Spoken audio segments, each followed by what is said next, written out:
Setelah sekian lama menunggu proses evaluasi dan kelayakan, akhirnya Cadillac dipastikan lolos untuk menjadi tim baru pada F1 musim 2026 mendatang.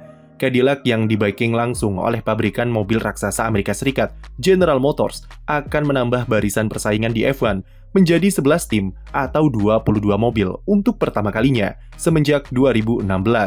Rencananya Cadillac akan memakai mesin Ferrari untuk 2 musim pertamanya di F1, atau paling tidak sampai General Motors siap untuk memasok mesin buatannya sendiri pada 2028 atau 2029. GM sendiri sudah berkomitmen untuk bergabung sebagai pabrikan mesin dengan regulasi 2026 dan sudah membentuk divisi khusus untuk R&D Power Unit.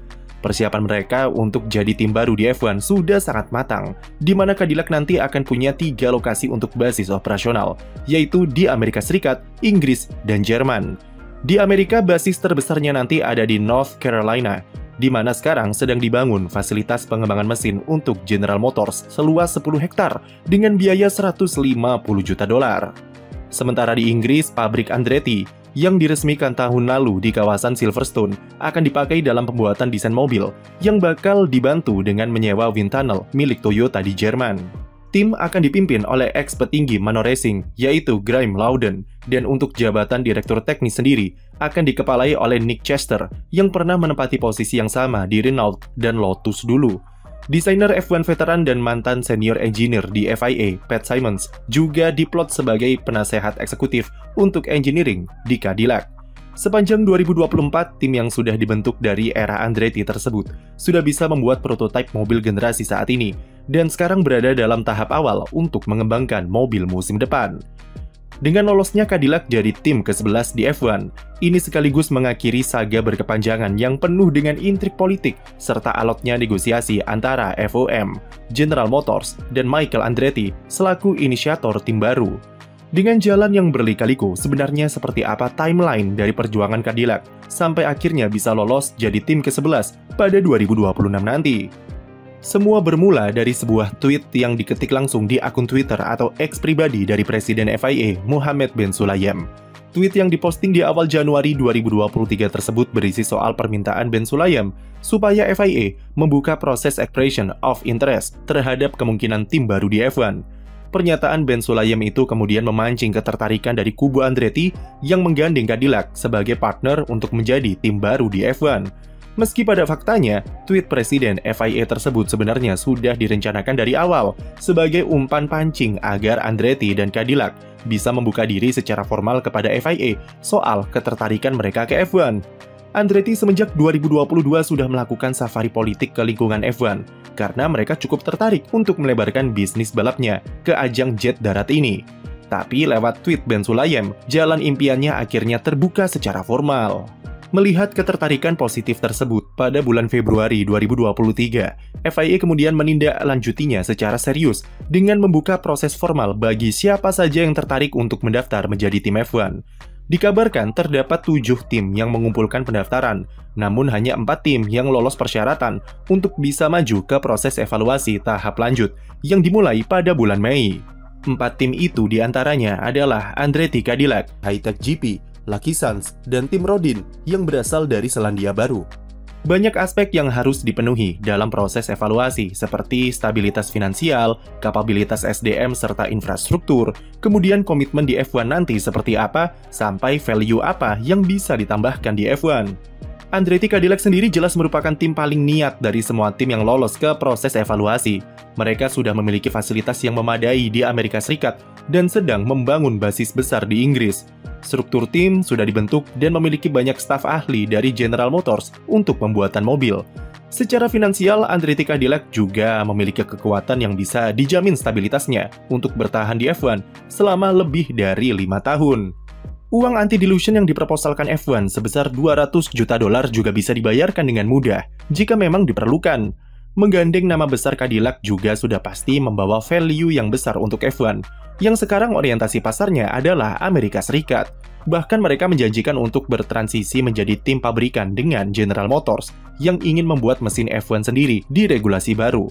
Dengan persiapan matang tersebut, tidak kaget jika Andretti Cadillac adalah satu-satunya tim yang lolos evaluasi dari FIA yang diumumkan pada Oktober tahun 2023. FIA memberikan lampu hijau satu-satunya kepada Andretti Cadillac sebagai satu-satunya kandidat yang lolos dalam semua aspek, dan mereka memasuki fase paling krusial, yaitu negosiasi langsung dengan F1 bersama Liberty Media, serta ke-10 tim petahana. Seperti yang kita tahu, tantangan terbesar bagi kehadiran tim baru adalah penolakan yang cukup kuat dari tim-tim petahana. Alasannya tidak lain tidak bukan adalah uang. Tim petahana tidak mau uang hadiah yang sebelumnya dibagikan dari F1 kepada 10 tim harus berkurang jatahnya karena akan dibagi menjadi 11 tim jika ketambahan Andretti. Uang anti-dilution yang semula 200 juta dolar, pihak F1 meminta untuk ditambahkan jumlahnya menjadi 450 sampai 600 juta dolar untuk memberikan jaminan yang lebih pasti terhadap uang hadiah tersebut. Tapi seperti yang kami bilang tadi, Andretti secara keuangan bisa membayar berapapun uang jatah preman yang diminta oleh tim-tim F1 lainnya, dan mereka tidak mempermasalahkan itu. Mengetahui Andretti tidak ada masalah dengan uang, pihak F1 melancarkan segala cara untuk menjaga langkah Andretti untuk bisa masuk menjadi tim baru, meskipun semua syarat sudah terpenuhi. Pada Januari 2024, F1 mengumumkan jika mereka menolak pengajuan rencana tim baru dari Andretti Cadillac. Penolakannya sendiri tidak mengagetkan karena sudah diprediksi sejak awal, tapi alasan yang diberikan F1 untuk menolak Andretti sangatlah dipertanyakan. F1 atau FOM beralasan jika mereka tidak yakin Andretti Cadillac bisa membawa value tambahan dan mempertanyakan kemampuan tim untuk bisa langsung kompetitif karena bergantung pada mesin customer alih-alih menjadi tim pabrikan. Mereka berpendapat jika satu-satunya cara supaya Andretti Cadillac bisa memberikan value tambahan ke F1 adalah dengan langsung meraih podium atau kemenangan. Alasan-alasan tersebut jelas cacat logika karena memberikan tuntutan yang tidak rasional terhadap sebuah tim baru untuk langsung berprestasi dan bahkan mempertanyakan statusnya sebagai tim customer. Melihat banyaknya celah dari alasan penolakan yang tidak logis, Andretti kemudian menempuh jalur eksekutif dengan meminta bantuan dari pemerintah Amerika Serikat. Mario Andretti melobi pemerintah pusat lewat anggota Kongres untuk meluncurkan investigasi terhadap penolakan Andretti Cadillac untuk menjadi tim F1 yang dimiliki oleh Liberty Media sebagai sesama perusahaan Amerika. Liberty Media diduga melakukan pelanggaran regulasi anti-monopoli dan melakukan praktek anti-kompetitif dalam sebuah bisnis yang bertujuan untuk menguntungkan tim-tim Eropa saja. Liberty Media harus menjalani beberapa kali sidang dengan anggota Kongres Amerika terhadap tuduhan tersebut. Sementara itu, di balik layar, pada Oktober 2024, Michael Andretti secara tiba-tiba mengundurkan diri dari posisi CEO di perusahaannya sendiri. Padahal selama ini dia adalah ujung tombak dari perjuangan Andretti dalam menembus ke F1. Posisinya digantikan oleh rekan bisnis sekaligus investornya, Dan Tauris, sebagai perwakilan dari TWG Global yang selama ini menjadi sumber pendanaan bagi Andretti. Otomatis perusahaan milik Andretti itu kemudian berganti nama atau rebranding menjadi TWG Global, yang menjadi salah satu aspek krusial dalam negosiasi lanjutan mereka bersama F1. Hilangnya nama dan keberadaan Andretti membuat suasana negosiasi berjalan lebih kondusif, produktif, dan lebih mulus. Pihak F1 dikabarkan kurang begitu menyukai pendekatan agresif dari Andretti yang terlihat sangat ambisius dan narsis dalam mengejar slot tim ke-11. Selain itu, beberapa komentar pedas dari Andretti terhadap F1 seperti tuduhan serakah dan label anti-Amerika sudah membuat banyak orang di F1 kesal dan tidak mau berbisnis dengannya.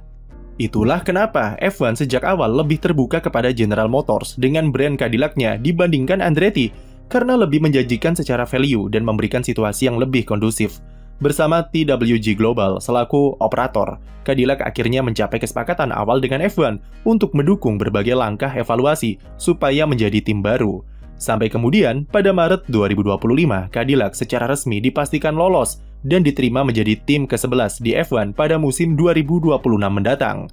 Kehadiran tim baru di F1 sudah pasti didukung oleh fans karena akan membuat balapan jadi lebih ramai, serta persaingan yang lebih variatif. Dengan kapasitas yang dimiliki oleh Cadillac, dan selama mereka bisa menempatkan komitmen yang tinggi di F1, tim ini punya peluang untuk bisa bersaing secara kompetitif di papan tengah dalam 2-3 tahun pertamanya. Fokus Cadillac yang paling utama tentu adalah survive terlebih dahulu yang akan jadi fondasi kuat untuk progres jangka panjang nantinya. Tinggal mencari perkara siapa pembalap yang akan mengisi kedua kursi Cadillac untuk musim depan, di mana salah satunya adalah pembalap senior dan satunya akan diisi oleh pembalap lokal Amerika.